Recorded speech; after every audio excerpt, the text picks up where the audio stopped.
নমস্কার সকলকে। Preparation lab চ্যানেলের পক্ষ থেকে সকলকে জানাই স্বাগত এবং নতুন বছরের অনেক অনেক শুভকামনা। আজকে আমরা অ্যানশিয়েন্ট ইন্ডিয়ান হিস্ট্রির একটা ইম্পর্টেন্ট চ্যাপ্টার যা হচ্ছে বুদ্ধিজম, তার হিস্ট্রি এবং অরিজিন ইতিহাস এবং তার উৎস নিয়ে আলোচনা করব। সঙ্গে কিছু থাকবে পিওয়াইকিউ অর্থাৎ প্রিভিয়াস ইয়ার কোয়েশ্চেন। তো চলো শুরু করা যাক। History and origin of Buddhism. বুদ্ধিজমের ইতিহাস এবং তার উৎস জানার আগে একটা সময়কাল আমাদের দেখতে হবে। প্রথমে আমরা জানি ইন্দাস ভ্যালি সিভিলাইজেশন অর্থাৎ হরপ্পা সভ্যতা, যা 1500 খ্রিস্টপূর্বাব্দ পর্যন্ত তার অস্তিত্ব ছিল এবং 1500 খ্রিস্টপূর্বাব্দ থেকে 1000 খ্রিস্টপূর্বাব্দ পর্যন্ত সময় বলা হয়ে থাকে বৈদিক এজ বা বৈদিক যুগ, এবং 1000 খ্রিস্টপূর্বাব্দ থেকে 500 খ্রিস্টপূর্বাব্দ সময় বলা হয়ে থাকে লেটার বৈদিক এজ বা পরবর্তী বৈদিক যুগ। খ্রিস্টপূর্ব ষষ্ঠ শতক ভারতীয় ধর্মীয় আলোড়ন একটা যুগান্তর হিসাবে চিহ্নিত। খ্রিস্টপূর্ব ষষ্ঠ শতকের বহু পূর্বেই বৈদিক ধর্ম তার সরলতা ও পূর্ব গৌরব হারিয়ে ফেলেছিল। সেই সময় বৈদিক যুগ থেকেই সমাজে একটা বর্ণপ্রথার আরম্ভ হয়েছিল, যেখানে 4টি বর্ণ মেইনলি দেখা যায়। প্রথম ব্রাহ্মিন্স, তারপরে ক্ষত্রিয়, তারপরে বৈশ্য এবং শেষে সবথেকে নিচের শ্রেণীতে যারা ছিল তারা হলো শূদ্র। ব্রাহ্মিন্স মানে কারা? ব্রাহ্মিন্স মানে হলো যারা পূজা অর্চনা করে, অর্থাৎ আহ, পুরোহিত। এবং তাদের সমাজে সেই সময়ে অনেক প্রিভিলেজ ছিল, বা আমরা বলতে পারি তারা অনেক সুবিধে পেত। যেমন তাদেরকে কোনো রকম গিফট, তারা অনেক রকম গিফট পেত পুজো করতে গিয়ে, টাকা পয়সা পেত। তাদের কোনো রকম ট্যাক্স দিতে হতো না, তাদের কোনো রকম পানিশমেন্ট ছিল না। ক্ষত্রিয়কে কি বলা হতো? ক্ষত্রিয় হচ্ছে আহ সমাজের যারা রক্ষক বা যারা রুল করে, অর্থাৎ রাজারা, রাজাদের বলা হতো ক্ষত্রিয়। বৈশ্য ট্রেডার্স এবং মার্চেন্টস, অর্থাৎ বৈশ্য মানে হচ্ছে বণিক ব্যবসায়ী শ্রেণীর লোকেরা, যারা সব থেকে বেশি টাকা দিত, অর্থাৎ ট্যাক্স পেমেন্ট করতো। সব থেকে সমাজের নিচের শ্রেণীর লোক হচ্ছে শূদ্র। শূদ্ররা ওপরে দুই শ্রেণীর ভৃত্য হিসেবে কাজ করত এবং তাদেরকে সমাজে অস্পৃশ্য হিসাবেই মনে করা হতো। এখানে বলা যেতে পারে যে আহ, ব্রাহ্মিণসদের এক ধরনের অত্যাচার আহ, লক্ষ্য করা গেছে সমাজের বাকি শ্রেণীর ওপর। তাই আগে আলোচনা করি কজেস অফ অরিজিন, অর্থাৎ বুদ্ধিজম যে উৎস হয়েছে তার পেছনে কি কারণ। তার পেছনে কারণ বলতে আমরা বলতে পারি ব্যয়বহুল যাগযজ্ঞ, পশু বলি, এই সমস্ত ব্রাহ্মণদের, তারপর কি বলে দক্ষিণা, ব্রাহ্মণদের যে সমস্ত দক্ষিণা রয়েছে তার ক্রমবর্ধমান চাহিদা, বিভিন্ন বৈদিক রিচুয়াল, তারপর সংস্কৃত শ্লোক, তারপর বিভিন্ন রকম তাদের সুপারস্টিশিয়াস কুসংস্কারের বিশ্বাস, এগুলো সমাজের বাকিদের পক্ষে মেনে নেওয়া সম্ভব হচ্ছিল না। ক্ষত্রিয়দের রিয়াকশন ব্রাহ্মণের এর ওপর বৈপরীত্য ছিল। অর্থাৎ যেহেতু তারা সমাজের রুলার এবং তার সমাজকে রক্ষা করছে, সেই দিক থেকে ব্রাহ্মণদের যে ডমিনেশন তাদের ওপর, সেটা ক্ষত্রিয়র পক্ষে মানা সম্ভব হচ্ছিল না। অন্যদিকে আবার মানে কৃষিক্ষেত্রে এক ব্যাপক উন্নতি দেখা গেছিল, অর্থাৎ নতুন কৃষি অর্থনীতির প্রবণতা দেখা যায়। এবং সেই দিক থেকে বৈশ্যরাও বৈশ্যদের হাতেও যথেষ্ট টাকা পয়সা আসতে থাকে এবং তারাও সমাজে এক উচ্চবিত্তের পর্যায়ে এসে পৌঁছয়। সেই দিক থেকে তারাও ব্রাহ্মণদের যে ডমিনেশন সেটা মানতে নারাজ।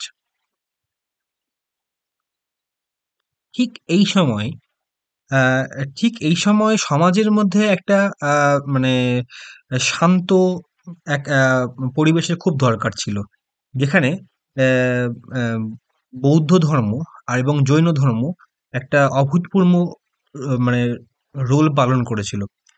এখানে একটা বলতে পারি, এক ঐতিহাসিক ছিলেন ওল্ডেনবার্গ। তিনি বলেছিলেন বুদ্ধের আবির্ভাবের কয়েক শত বছর পূর্বেই ভারতীয় চিন্তা জগতে এমন এক আলোড়ন সৃষ্টি হয়েছিল যা বৌদ্ধ ধর্মের পথ প্রস্তুত করেছিল। তার ফলে বৌদ্ধ ধর্ম এবং জৈন ধর্ম উভয় ক্ষেত্রেই মানুষের সেই ধর্মকে অ্যাকসেপ্ট করা খুব সহজ হয়ে গেছিল। এইবারে আমরা পড়ব বুদ্ধিজম নিয়ে। বুদ্ধিজম মেইনলি ৩ টে শাখায় গঠিত। প্রথম বুদ্ধা, দ্বিতীয় ধাম্মা এবং তৃতীয় সাংঘা। সরি। বুদ্ধা, বুদ্ধা মানে কি? ফাউন্ডার বা নির্মাতা। ধাম্মা, ধাম্মা মানে হচ্ছে টিচিং, অর্থাৎ বুদ্ধর যে সমস্ত মতবাদ, বৌদ্ধ ধর্মের মতবাদ। তৃতীয় হচ্ছে সংঘ, সংঘ মানে হচ্ছে order of Buddhist monks or nun, মানে হচ্ছে বৌদ্ধ ধর্মের যে সমস্ত আদেশ যারা তারা পালন করছে, সেটা এই ৩টে জিনিস নিয়ে বুদ্ধিজম তৈরি হয়েছে। এবং একটা প্রশ্ন যেটা আমাদের ইসেও আসে, এমসিকিউতেও আসে, বুদ্ধার মানে কি? বুদ্ধা মিন্স ড্যাশ, ৪টে অপশন থাকবে। তো বুদ্ধা মানে হচ্ছে এনলাইটেন্ড ওয়ান, মানে যার থেকে আমরা জ্ঞানের আলো পেয়ে থাকি, এমন একজন।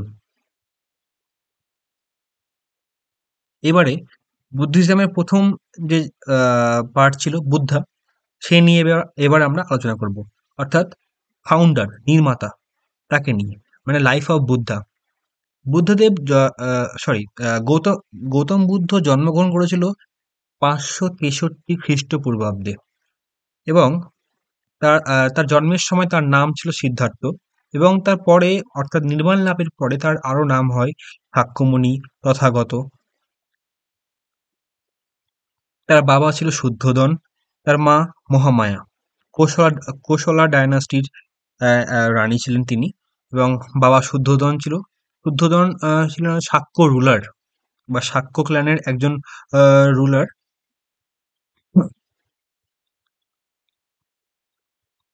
তিনি ছিলেন জাতিতে ক্ষত্রিয়, আর মা ছিল মায়াদেবী ও মহামায়া।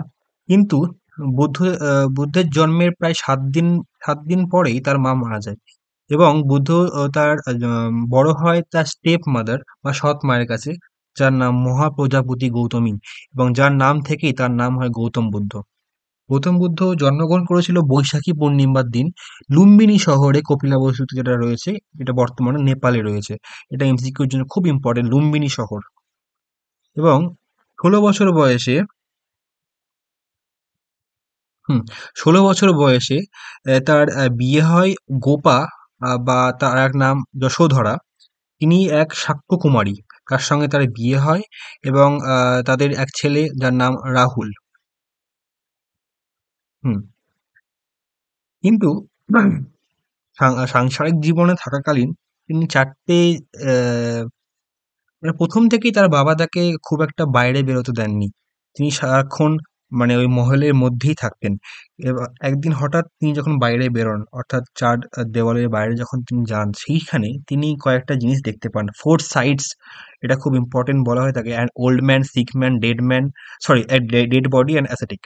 মানে হচ্ছে একজন বয়স্ক লোককে তিনি রাস্তায় দেখতে পান, এবং তার দুঃখ, তার তার যে কষ্ট, সেটা তার মধ্যে তারকে খুব টাচ করেছিল ভেতরে। সে কেন সেটা হচ্ছে, কিভাবে সেটা হচ্ছে, আর তার পেছনের কারণ কি? তারপর সে দেখতে পেয়েছিল একজন অসুস্থ মানুষকে। সে দেখতে পেয়েছিল এক মৃত মানুষকে। কারণ সে এই মৃত মানুষকে দেখার আগে তার মৃত সম্বন্ধে, মানে মানুষ যে মারাও যায়, এই নিয়ে তার কোনো ধারণাও হয়তো ছিল না। তারপর তিনি দেখতে পেয়েছিলেন তপস্বীকে। এই ৪ ধরনের মানুষকে দেখে তার মাথায় অনেক কিছু মানে সেই সময় খেলছিল। সেই নিয়ে অনেক ভাবনা চিন্তা তিনি করছিলেন। এই নিয়ে ভাবতে ভাবতেই ২৯ বছর বয়সে তিনি গৃহত্যাগ করেন। গৃহত্যাগ করেন তার ঘোড়া কন্টক, এবং তার যে চ্যারিয়টর মানে হচ্ছে যে ঘোড়া চালায়, অর্থাৎ তার যে রথে তিনি বেরিয়েছিলেন, তার যে চালক, তার নাম হচ্ছে চান্না, এবং তার ফেভারিট ঘোড়া কন্টক, তার সঙ্গে তিনি ঘর ছেড়ে দেন। এবং এই ঘটনাকে বৌদ্ধ শাস্ত্রে বলা হয়ে থাকে মহাপরিনিষ্ক্রমণ বা গ্রেট রিনাউন্সিয়েশন। এরপরে তিনি ৬ বছর গৃহত্যাগের পর বৈশালী রাজগৃহে বিভিন্ন গুরুর কাছে কিছুকাল তিনি শিক্ষা গ্রহণ করেছিলেন, এবং তার গুরুর নাম দেখতে গিয়ে ২ জনের নাম উল্লেখ্য। এক হচ্ছে আলারা কালামা, আর সেকেন্ড হচ্ছে উদ্রাকা রামাপুত্রা। এই দুইজন গুরুর উল্লেখ পাওয়া যায়, কিন্তু তিনি সেখানেও স্যাটিসফাইড হননি। সেক্ষেত্রে তার চারজন শিষ্যও ছিলেন সেই সময়: কোন্ডানা, বাপ্পা বৈদ্য, আহ মহানামা আর আশাগ্নি। এবং তারপরে যখন তিনি সেখান থেকে কোনো রকম সেই গুরুর থেকে স্যাটিসফ্যাকশন পাচ্ছেন না, সেই নির্বাণ লাভ, কি করে তিনি নির্বাণ লাভ পাবেন সেটা তিনি খুঁজে পাচ্ছিলেন না। তখন সেই মুহূর্তে তিনি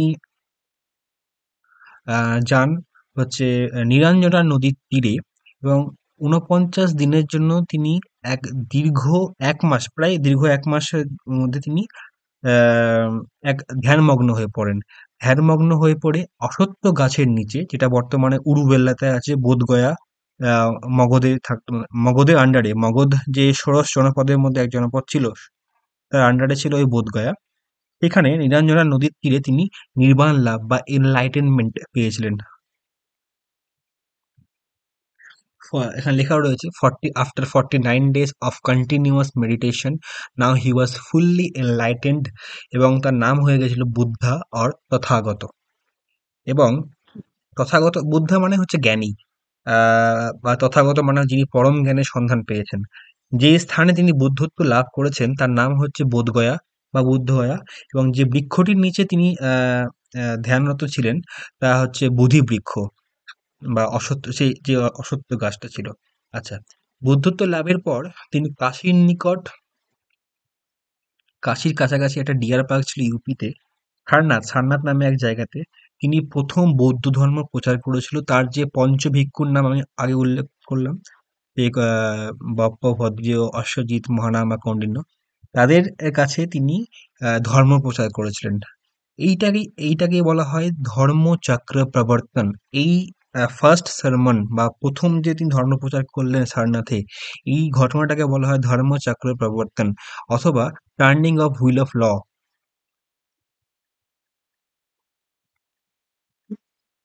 এরপর এরপর ৮০ বছর বয়সে কুশীনগরে ৪৮৩ খ্রিস্টপূর্বাব্দে, আহ, এটাও ইউপিতে, কাশিয়া, দেউরিয়া ডিস্ট্রিক্ট ইউপি আছে সেখানে, যেটা ষোড়শ জনপদ মল্লর আন্ডারে পড়তো, সেখানে তিনি মারা যান ৮০ বছর বয়সে। এবং এই ঘটনা মহাপরিনির্বাণা নামে পরিচিত। অর্থাৎ বুদ্ধদেবের লাইফের ৩টে পার্ট: মহাপরিনিষ্কামনা, ধর্মচক্র প্রবর্তনা আর মহাপরিনির্বাণা। একটা তিনি ঘর ছাড়লেন, একটাতে তিনি ধর্ম প্রচার করলেন, আর একটাতে তিনি মারা গেলেন। ও হ্যাঁ, মাঝে ছিল নির্বাণ লাভ। নির্বাণ লাভের ক্ষেত্রে তিনি মানে এনলাইটমেন্ট হয়েছিলেন, মানে সেই বুদ্ধ জ্ঞান পেয়েছিলেন। আচ্ছা, ফার্স্ট সেরেমনি আমরা পড়লাম কোথায়? সারনাথে। লাস্ট সেরেমনি তিনি দিয়েছিলেন বৈশালীতে। কাকে দিয়েছিলেন? সুভদ্রাকে। নেক্সট, এবার বুদ্ধের লাইফের পুরোটা একটা ছোট কি পয়েন্টের মাধ্যমে আমি এখানে দেখানোর চেষ্টা করেছি। তার জন্ম, বার্থ, যেটা লুম্বিনীতে হয়েছিল, তার জন্মকে সিম্বলাইজ করা হয় দুটো সিম্বল দিয়ে। এক হচ্ছে লোটাস, আর দ্বিতীয় হচ্ছে বুল। বুল যেটা হয়, বুল আমার যতদূর পড়েছিলাম কোথাও একটা, সেটা হচ্ছে বুল তার রাশি, তার রাশি থেকে সেই ষাঁড়ের চিহ্নটা সিম্বল হিসাবে ইউজ করা হয় জন্মক্ষেত্রে। আর মহাভিনিষ্ক্রমণ মানে যে যখন তিনি ঘর ছেড়ে দিয়েছিলেন, রিনাউন্সিয়েশন হয়েছিল কখন? ২৯ বছর বয়সে। লুম্বিনী থেকে তিনি তার ঘর ছেড়ে দিয়েছিলেন, গৃহত্যাগ করেছিলেন। এই ঘটনাকে বলা হয় তাকে মহাবিনিষ্ক্রমণ। এই ঘটনাকে সিম্বল হিসাবে যে চুজ করা হয়েছে সেটা হচ্ছে হর্স, ঘোড়া। থার্ড হচ্ছে নির্বাণা, এনলাইটেনমেন্ট। ৩৫ বছর বয়সে গয়াতে বোধি ট্রি, যে সিম্বল, সিম্বল ইউজ হচ্ছে বোধি ট্রি, যাকে বোধি বৃক্ষ বলা হচ্ছে, সেটাই হচ্ছে নির্বাণার সিম্বল। ধর্মচক্র প্রবর্তন অর্থাৎ ফার্স্ট সেরমন যেখানে, সেখানে হচ্ছে এই হুইল মানে এই হুইলে তোমরা দেখতে পাবে ৮টা ইয়ে রয়েছে, মানে এই কি বলবো, হুইলের ৮টা চক্রের মতো যে রয়েছে, আটখানা রয়েছে। এটাকে বলা হয় অষ্টাঙ্গিক মার্গ। এটা আমি পরে ডিসকাস করছি। এই ফার্স্ট সেরেমনি তিনি অষ্টাঙ্গিক মার্গের কথা উল্লেখ করেছিলেন, যেটা সারনাথে হয়েছিল, যার সিম্বল হচ্ছে এই হুইল। আর শেষ হচ্ছে মহাপরিনির্বাণ, ডেথ, যেটা কুশীনগর তিনি মারা গিয়েছেন ৮০ বছর বয়সে, এবং তাকে স্তূপা বলা হয়েছে।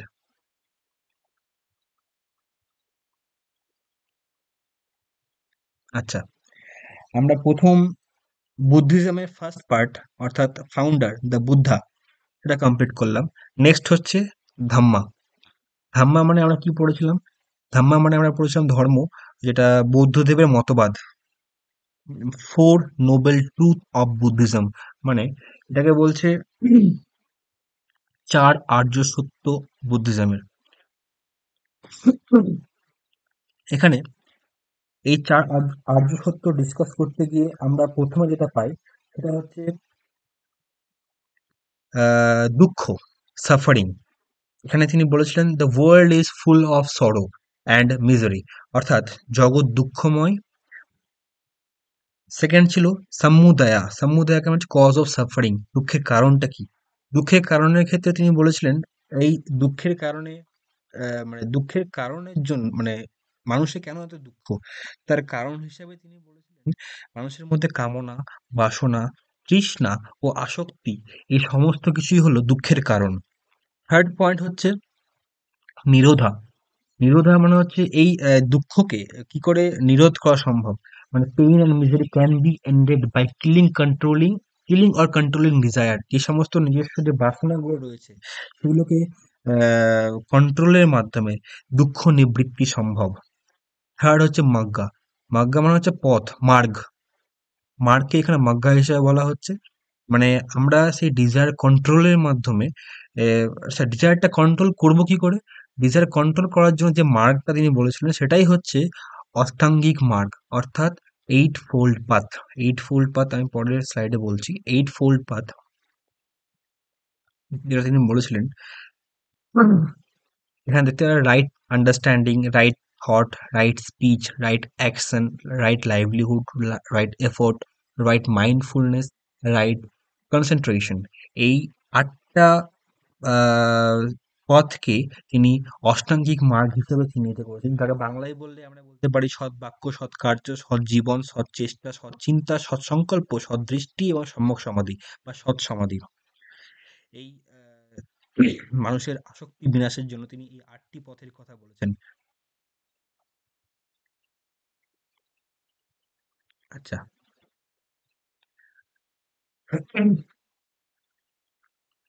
এখানে আমরা চারটি বুদ্ধিস্ট কাউন্সিল পেয়ে থাকি। বুদ্ধদেবের মৃত্যুর পর ফার্স্ট বুদ্ধিস্ট কাউন্সিল হয়েছিল 483, মানে 483 খ্রিস্টপূর্বাব্দে রাজগৃহে হয়েছিল। এই বুদ্ধিস্ট কাউন্সিল অর্গানাইজ করেছিল হচ্ছে অজাতশত্রু, হর্যঙ্ক বংশের দ্বিতীয় রুলার অজাতশত্রু, এবং চেয়ারম্যানশিপ কার চেয়ারম্যানশিপে হয়েছিল? মহাকাশ্যপ। এই ফার্স্ট বুদ্ধিস্ট কাউন্সিলের চেয়ারম্যান ছিলেন মহাকাশ্যপ। আচ্ছা, ফার্স্ট বুদ্ধিস্ট কাউন্সিলের রেজাল্ট কি ছিল? মেইন রেজাল্ট ছিল এই ফার্স্ট কাউন্সিলে বিনয় পিটক এবং সূত্র পিটকের কম্পাইলেশন হয়েছিল। আমরা জানি বৌদ্ধদের ধর্মগ্রন্থ ত্রিপিটক, ত্রিপিটকে তিনটে পার্ট রয়েছে, বিনয় পিটক, সূত্র পিটক, অভিধম্ম পিটক। এই তিনটের মধ্যে প্রথম দুটো মানে বিনয় পিটক এবং সূত্র পিটক, এটা 483 বিসিতে কম্পাইলেশন হয়েছিল। বিনয় পিটক কার দ্বারা হয়েছিল? উপালির দ্বারা, এবং সূত্র পিটক কার দ্বারা হয়েছিল? আনন্দের দ্বারা। সেকেন্ড বুদ্ধিস্ট কাউন্সিল, যা প্রায় 100 বছর পরে হয়েছিল বৈশালীতে, এবং সেটা অর্গানাইজ করেছিল কালাশোক, শিশুনাগ বংশের রাজা কালাশোক, এবং সেই সময় চেয়ারম্যান ছিলেন সাবাকামি। এইখানে কি হয়েছিল? এইখানে বুদ্ধিস্ট মঙ্করা তাদের যে সমস্ত রাইটস ছিল, অধিকার ছিল, সেক্ষেত্রে তারা কিছু পরিবর্তন দাবি করেছিল। সেখান থেকে মানে সেখান থেকেই তারা দুই ভাগে ভাগ হয়ে যায়। এক হচ্ছে স্থবিরা, থাইবিরাবাদিনস, আর দ্বিতীয় হচ্ছে মহাসাঙ্গিকাস। এই দুই ভাগে তারা ভাগ হয়ে যায়। থার্ড কি? থার্ড বুদ্ধিস্ট কাউন্সিল যখন হয়েছিল 250 খ্রিস্টপূর্বাব্দে পাটলিপুত্রে হয়েছিল। থার্ড বুদ্ধিস্ট কাউন্সিল করেছিল মৌর্য সম্রাট অশোক, আর সেই সময় চেয়ারম্যান ছিলেন মোগালিপুত্র তিসা। এবং মৌর্য সম্রাট অশোকের সময় বৌদ্ধ ধর্ম অনেক বিস্তার লাভ করেছিল, এবং তিনি অভিধম্ম পিটকে কম্পাইলেশন করেছিলেন। তার সঙ্গে বৌদ্ধ ধর্মের যথেষ্ট প্রচার করেছিলেন। তার ছেলে মহেন্দ্র এবং মেয়ে সংঘামিত্রাকে তিনি পাঠিয়েছিলেন শ্রীলঙ্কা বৌদ্ধ ধর্মের প্রচারের জন্য। এবং শেষ কাউন্সিল অর্থাৎ লাস্ট ফোর্থ কাউন্সিল, এটা হয়েছিল 72 খ্রিস্টাব্দ। এটা কিন্তু খ্রিস্টপূর্বাব্দ নয়, খ্রিস্টাব্দ। এটা হয়েছিল, এটাকে কে করেছিলেন? কনিষ্ক, কুষাণ বংশের রাজা কনিষ্ক করেছিলেন। কোথায় করেছিলেন? কাশ্মীরে করেছিলেন। সেই সময় চেয়ারম্যান বা প্রেসিডেন্ট ছিলেন হচ্ছে বসুমিত্রা, এবং ভাইস চেয়ারম্যান ছিলেন অশ্ব ঘোষ। এই ফোর্থ কাউন্সিলে কি হয়েছিল? ফোর্থ কাউন্সিল মহাযান এবং হিনযান এই দুই ভাগে বুদ্ধিজম ডিভাইড হয়ে গেছিল। এইবারে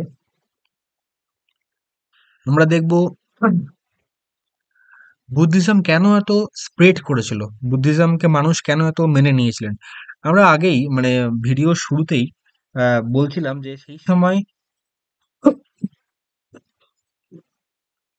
খ্রিস্টপূর্ব ষষ্ঠ শতকে তার আগে থেকে মানে বৈদিক ধর্ম তার সরলতা এবং যে গৌরব ছিল সেই সময়, সেটা বহুদিন আগে সে হারিয়ে ফেলেছিল। এবং বুদ্ধিজম ডিনাই করেছিল সোল, মানে আত্মা এবং ভগবান, এদের ভিত্তিতে। এবং সেই সময় যে রিলিজিয়াস সোসাইটি ছিল তাকে খুব মানে সেই রিলিজিয়াস সোসাইটির ওপরে মানুষ অত্যন্ত অতৃপ্ত হয়ে গেছিলেন। কেন? কারণ বিভিন্ন ব্যয়বহুল যাগযজ্ঞ, আগে বললাম, পশু বলি, তারপর ওই কি বলে, ব্রাহ্মণদের যে সমস্ত দীক্ষা নেওয়ার অত্যন্ত ক্রমবর্ধমান হার তা বেড়েই চলেছে। এইসব, আর আবার সংস্কৃত শ্লোকের কথা বললাম, এই সমস্ত দিক থেকে তারা সেটা মেনে নিতে পারছিল না। তার ফলে তারা শান্তির পথ চাইছিলেন। সেই সময় বুদ্ধিজম উঠে এসেছিল। তো সেখানে অনেক মানুষই শান্তি খুঁজে পেয়েছিল। এবং বুদ্ধিজম অ্যাটাক করেছিল এই বর্ণ সিস্টেমকে, মানে বর্ণ প্রথা, যেটা সেই সময় বৈদিক যুগে হিন্দুরা বানিয়েছিলেন। বর্ণ প্রথা, ব্রাহ্মণ, ক্ষত্রিয়, বৈশ্য, শূদ্র, এবং তাদেরকে চারজনকে চারভাবে ট্রিট করা হতো। শূদ্রকে সমাজে সব থেকে নিপীড়িত, অস্পৃশ্য বলে তুলনা করা হতো। তো সেই দিক থেকে বুদ্ধিজম সেই ক্ষেত্রে ইকুয়ালিটি মেনটেন করেছিল। বুদ্ধিজম এক্ষেত্রে নন বেদিক এরিয়াতে, যে সমস্ত নন বেদিক এরিয়া, মানে বৈদিক বেশি যেখানে প্রতিফলিত নেই, সেই সমস্ত এরিয়াতে বুদ্ধিজম বেশি অ্যাপিয়ার্ড হয়েছিল। এবং স্বাধীন এবং প্রজাতান্ত্রিক religion Buddhism, liberal and democratic religion. এবং বুদ্ধা অলসো অর্গানাইজ সংঘা। সংঘা মানে আমি কি বলেছিলাম? সংঘা মানে আমি বলেছিলাম বৌদ্ধ ধর্মের আদেশ। বুদ্ধা যে উম, এই খুব সুন্দরভাবে সেই ধর্মের আদেশটাকে তারা মানে মানে কি বলবো, কম্পাইল করেছিলেন। এবং তাদের হ্যাঁ, আরেকটা কথা বলি, পরবর্তী বৈদিক যুগের ক্ষেত্রে নারীদের সম্মান ক্রমশ হ্রাস পেতে থাকে। সমাজে তাদের কার্যকলাপ, তাদের সম্মান তা ক্রমশ হ্রাস পেতে থাকে। সেই দিক থেকে সাংঘাতে ওমেনের কথা বলা হয়েছে, তাদেরকে সম্মান প্রদর্শনের কথা বলা হয়েছে, যার ফলে বৌদ্ধ ধর্ম সেই সময় অনেকটা অ্যাকসেপ্টেন্স পেয়েছিলেন। আমি আরেকবার এখানে লিখে দিয়েছিলাম, বুদ্ধিজম যা মেইনলি বুদ্ধা, ধাম্মা এবং ধর্ম এবং সংঘ, এই তিনটে জিনিস নিয়ে গঠিত হয়েছিল। নেক্সট যেটা বললাম, ফোর্থ কাউন্সিলে বুদ্ধিজম, এটা প্রায় ২৫০ বছর পর, বুদ্ধের মৃত্যুর প্রায় ২৫০ বছর পর বুদ্ধিজম দুই ভাগে ভাগ হয়ে যায়। এক হচ্ছে মহাযান, অপরটি হচ্ছে হিনযান। এবং বজ্রযানও পরে একটা উঠে আসে। তো মহাযান হিসাবে যদি আমরা বলি, মহাযানকে বলা হয়তো গ্রেট ভেহিকল। এবং তারা হচ্ছেন বুদ্ধের মানে বুদ্ধদেবের মূর্তি গড়ে তারা পুজো করায় বিশ্বাসী। এরা বুদ্ধদেবকে অবতার হিসাবে গণ্য করত। আর মহাযান মেইনলি উত্তর ভারতে, নর্দার্ন ইন্ডিয়াতে এইটি মানে অরিজিনেট করেছিল এবং ছড়িয়েছিল। বিভিন্ন দেশ যেমন চায়না, কোরিয়া, তিব্বত, জাপান, আহ, এই সমস্ত দেশে মহাযান যে স্কুল অফ বুদ্ধিজম, মানে এই ধরনের থটকে তারা অ্যাকসেপ্ট করেছিল। আচ্ছা, হর্ষবর্ধন মহাযান বুদ্ধিজমকে সাপোর্ট করেছিল। এবং মহাযান বুদ্ধিজমের লোকেরা, অর্থাৎ বুদ্ধিস্টরা, তারা সংস্কৃত ল্যাঙ্গুয়েজকে প্রেফার করত। অপরদিকে হিনযান, হিনযান মেইনলি কোথায় ফোকাস করেছিল? হিনযান এদের থেকে উল্টো। বলি কেন? এক সেকেন্ড। হ্যাঁ, হিনযান মেইনলি কি বলে? হিনযান মেইনলি বলে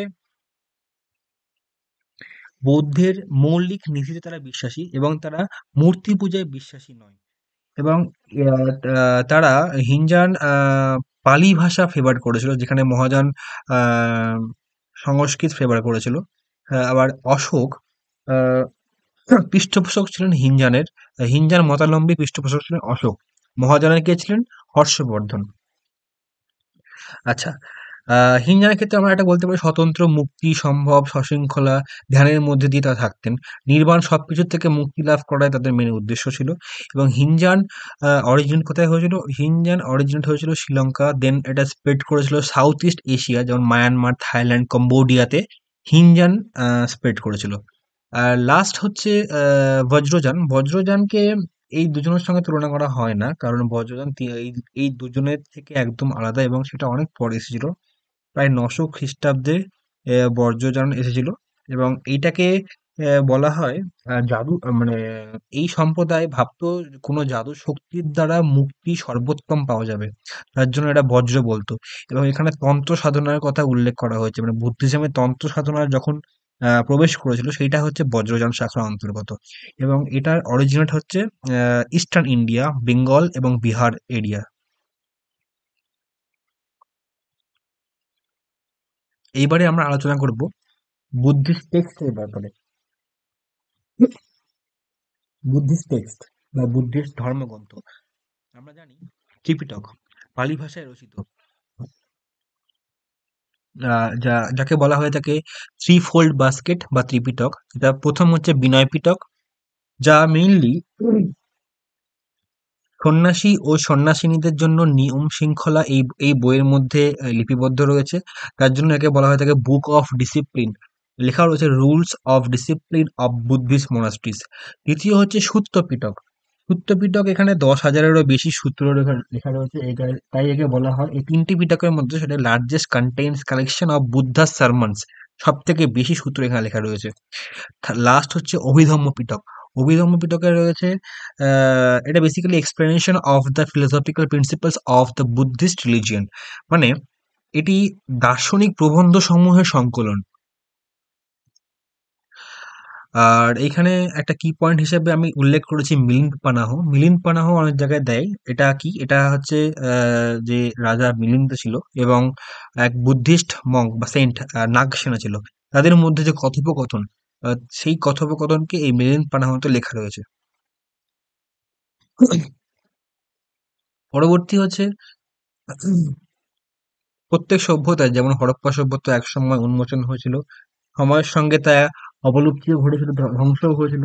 ঠিক একইভাবেই বুদ্ধিজমও একসময় যখন তার উৎপত্তি হলো, ঠিক তার পরে তার অবনতিও হয়েছিল। সে বিলুপ্তও হয়েছিল এবং ধীরে ধীরে সংখ্যালঘু সম্প্রদায়ে পরিণত হয়েছিল। কেন? কারণ তারা ব্রাহ্মিক যে সমস্ত রিচুয়াল ছিল না সেই সময়, পরবর্তী বৈদিক যুগে ব্রাহ্মণ ছিল সমাজের সর্বস্তরের শ্রেণীর লোক, তাদেরকে চ্যালেঞ্জ করেছিল। এবং তারপরে শেষের পরের দিকে, অর্থাৎ 9th সেঞ্চুরির দিকে, 9th সেঞ্চুরি অনওয়ার্ডস লেখা রয়েছে রিভাইভাল রিফর্মস হিন্দু, মানে নতুন, মানে যে হিন্দুর উদ্ভব হলো। সময়ের সঙ্গে সঙ্গে তো মানুষের মানসিকতায় বহু চেঞ্জ হয়। 9th সেঞ্চুরির সময় যে নতুন হিন্দু উদ্ভব হলো, যা শঙ্করাচার্য প্রার্থনা করত, তাদের জন্য বুদ্ধিজম যথেষ্ট চ্যালেঞ্জিং ছিল। এবং তারা আবার সংস্কৃত ল্যাঙ্গুয়েজকে প্রেফার করেছিল অ্যাকসেপ্ট অফ পালি, adopt Sanskrit language in place of পালি। এবং বুদ্ধিজমে যে বুদ্ধিস্ট মনাস্ট্রিতে যে মহিলাদের এন্ট্রি হতো, সেই নিয়েও তাদের অনেক মতবিরোধ ছিল সমাজের। আরেকটা সব থেকে বড় কারণ আমরা বলতে পারি, সেই সময়ে দুটো অ্যাটাক হয়েছিল ইন্ডিয়াতে 6th সেঞ্চুরির দিকে। মিহিরকুলা, এটা হুন রাজা মিহিরকুল অ্যাটাক করেছিল ইন্ডিয়াতে। দ্বিতীয় হচ্ছে তুর্কিদের আক্রমণ হয়েছিল বারোই মানে 12th সেঞ্চুরি মানে দ্বাদশ শতকের দিকে, যার ফলে বুদ্ধিজমের ডিক্লাইন হয়ে গেছিল। বুদ্ধিজম বৌদ্ধ ধর্মের বিলুপ্তির কারণ হিসেবে পণ্ডিতরা মানে রাজা রাজা থেকে বৌদ্ধ ধর্মের বঞ্চনা, শঙ্করাচার্য, যার কথা বললাম আমি, তাদের কথা অনেকভাবে পাওয়া যায়। আর একটা কথা, হ্যাঁ, এটা বলতে ভুলে গেছিলাম। বুদ্ধিজম যে ছড়িয়েছিল তা কিন্তু মেইনলি আরবান এরিয়া ওরিয়েন্টেড, মানে হচ্ছে বুদ্ধিজম কেবলমাত্র শহরাঞ্চল জুড়েই ছিল, গ্রামের দিকে বেশি অত ছড়ায়নি। যার ফলে সেই সময় ইন্ডিয়াতে গ্রামের পরিমাণ অনেক বেশি, শহরের পরিমাণ অনেক কম। তাই জন্য বুদ্ধিজম এক সংখ্যালঘু সম্প্রদায়ে পরিণত হয়েছিল। আচ্ছা, ইম্পর্টেন্ট বুদ্ধিস্ট রাইটার্স। আমরা কিছু ইম্পর্টেন্ট বুদ্ধিস্ট রাইটারের কথা এখানে পাই, যেমন অশ্বঘোষ। অশ্বঘোষের নাম পাই, যিনি কনিষ্কের সভাকবি ছিলেন, এবং সেই সময় তিনি লিখেছিলেন বুদ্ধচরিত। অশ্বঘোষের বুদ্ধচরিত খুব ফেমাস, মানে পরীক্ষায় অনেকবার এসেছে।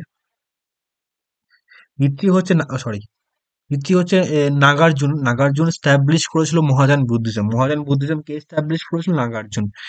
আর অভিধম অভিধর্মাশোকা। এটা হচ্ছে এনসাইক্লোপিডিয়া অফ বুদ্ধিজম, মানে বুদ্ধিজমের একটা ডিকশনারি বা এনসাইক্লোপিডিয়া বলতে পারি। যেটা হচ্ছে অভিধর্মাশোকা। যেটা লিখেছিল কি আসঙ্গ এবং বসুবন্ধুর লেখা। হুম, দ্বিতীয় হচ্ছে কিছু ইম্পর্টেন্ট নোটস বুদ্ধিস্ট আর্কিটেকচারের। স্তূপা। স্তূপা মানে হচ্ছে বুদ্ধিস্ট যে আম, মানে কি বলবো এটাকে বলি, ধ্বংসাবশেষ অফ বুদ্ধা। বুদ্ধার ধ্বংসাবশেষকে স্তূপার সঙ্গে তুলনা করা হচ্ছে। চৈত্যকে বলা হচ্ছে প্রার্থনা গৃহ বা প্রেয়ার হল। বিহারা বলা হচ্ছে মোনাস্ট্রিজ বা রেসিডেন্স, সেখানে থাকতো তারা, তাকে বলা হয় বিহারা। এগুলো আমি এই জন্য দিয়েছি, এগুলো এমসিকিউতে কম্পিটিটিভে অনেক সময় দিয়ে দেয়। একটা যেমন দিয়ে দিল প্রেয়ার হল বলা, বুদ্ধিজমে প্রেয়ার হল বলা হতো কাকে? চারটে অপশন থাকলো, স্তূপা, চৈত্য, বিহারা, আর একটা অপশন থাকলো, সেক্ষেত্রে একটা উত্তর হবে চৈত্য। চৈত্যকে বলা হতো প্রেয়ার হল। এবারে কিছু বুদ্ধিস্ট ইউনিভার্সিটির নাম আমরা পাই। বিভিন্ন রাজা তাদের নিজস্ব সময়ে বুদ্ধিস্ট ইউনিভার্সিটি স্থাপন করেন, যেমন নালন্দা ইউনিভার্সিটি, যেটা বিহারে ছিল, কুমারগুপ্ত ওয়ান তিনি প্রতিস্থাপন করেছিলেন। অনন্তপুরী ইউনিভার্সিটি, এটাও বিহারে ছিল, পাল বংশের রাজা গোপাল তিনি এটা প্রতিস্থাপন করেছিল। ধর্মপাল, পাল বংশের দ্বিতীয় আর এক রুলার, তিনি বিক্রমশিলা ইউনিভার্সিটি, যেটা বিহারে ছিল, এবং সোমপুর ইউনিভার্সিটি, যেটা নর্থ বেঙ্গলে ছিল, এই দুটো ইউনিভার্সিটি তিনি স্থাপন করেছিলেন। রামপাল হচ্ছে জগদ্দল ইউনিভার্সিটি, যেটা বাংলায় ছিল, তিনি স্থাপন করেছিলেন। আর পশ্চিম ভারতের একটা ইউনিভার্সিটি বল্লভী স্থাপন করেছিল গুজরাটে, সেটা করেছিল ভাত্তারকা নামে একজন রাজা ছিলেন, তিনি এটা স্থাপন করেছিলেন। নেক্সট নেক্সট হচ্ছে আহ, এইটুকুই ছিল আমাদের বুদ্ধিজম। আশা করছি বুদ্ধিজমের আমি এইটুকু সময়ের মধ্যে একটা লার্জ পোর্শন কভার করতে পেরেছি। পুরো বুদ্ধিজম মানে চ্যাপ্টারটা মেইনলি কি কি নিয়ে গঠিত, মেইনলি তিনটে জিনিস: বুদ্ধা, ধর্ম এবং সংঘ। এই তিনটে জিনিসকে আমি খুব সহজভাবে বোঝানোর চেষ্টা করলাম। এবার কিছু এমসিকিউ এখানে আমি ডিসকাস করবো তোমাদের সঙ্গে। যেটা হচ্ছে বুদ্ধা মিনস, দুটো অপশন দেওয়া হচ্ছে, the religious preacher are the enlightened one. এটা আমার স্লাইডেই ছিল। বুদ্ধা মানে হচ্ছে দ্য এনলাইটেন্ড ওয়ান। সেকেন্ড হচ্ছে বুদ্ধা অ্যাটেন্ড মহাপরিনির্বাণা অ্যাট কোথায়? কুশীনগরে। মহাপরিনির্বাণটা কি? কমেন্ট সেকশনে জানাবে। তোমরা জানাবে মহাপরিনির্বাণ মানে কি, সেটা কমেন্ট সেকশনে জানাবে। আচ্ছা, থার্ড হচ্ছে সেকেন্ড বুদ্ধিস্ট কাউন্সিল কোথায় হয়েছিল? বৈশালীতে। কে করেছিল? কালাশোক করেছিল। কখন হয়েছিল? কোন সালে সেকেন্ড বুদ্ধিস্ট কাউন্সিল হয়েছিল এবং তার চেয়ারম্যান কে ছিল? এটা কমেন্টে জানাবে।